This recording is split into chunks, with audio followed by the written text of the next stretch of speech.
এপারে পাবনা, ওপারে কুষ্টিয়া, মাঝে পদ্মা নদীর প্রবল স্রোত। আর এই প্রবল স্রোতের মাঝেই পদ্মা নদীর কোলে মাছ শিকার করে আসছেন পাবনার ঈশ্বরদী থানার রূপপুর গ্রামের মোহাম্মদ জালাল মিয়া।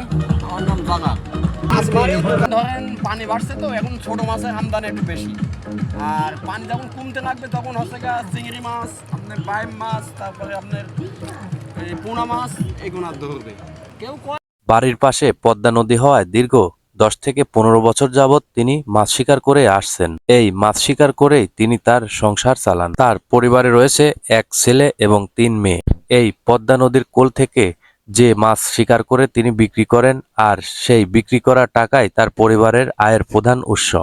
তার পরিবারের আর্থিক সচ্ছলতা ভালো না থাকার কারণে তিনি উন্নত মানের মাছ ধরার সরঞ্জাম কিনতে পারেন, তাই সিরাফাটা জাল জোড়াইতালি দিয়েই চলে তার মাছ ধরার কাজ। এবার পদ্মা নদীতে পানি বাড়ার কারণে মাছের আমদানিও বেশ বেড়ে গেছে, তাই তার জালে ঝাঁকে ঝাঁকে ধরা পড়ছে ছোট মাছ। নদীর এই ছোট মাছের চাহিদা বেশ ভালো থাকায় নদীর ধার থেকেই এই মাছ বিক্রি হয়ে যায়। আর এই ছোট মাছ কিনতে ছুটে আসেন দূর দূরান্ত থেকে মানুষ।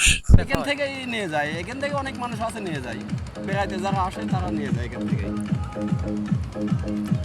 মানে বাড়ি বন্ধ মাছ যাইতে পার না, এখান থেকে নিয়ে যায়। মাছের খুব চাহিদা না? নদীর মাছে তো।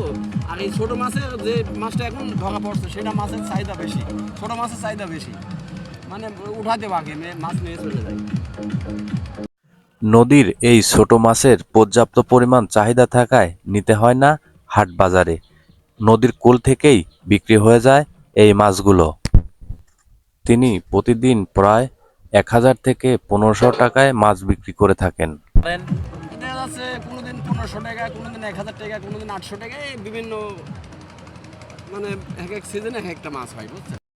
এই পদ্মার ছোট ছোট সুস্বাদু মাছগুলো কিনতে হলে প্রতিদিন সকালে চলে যেতে হবে পাবনার রূপপুর পারমাণবিক বিদ্যুৎ কেন্দ্রের পাশেই হার্ডিং ব্রিজের নিচে। সেখানে গেলেই পাওয়া যাবে নদীর তরতাজা মাছ এবং দেখে আসতে পারবেন সেখানের অপরূপ সৌন্দর্য।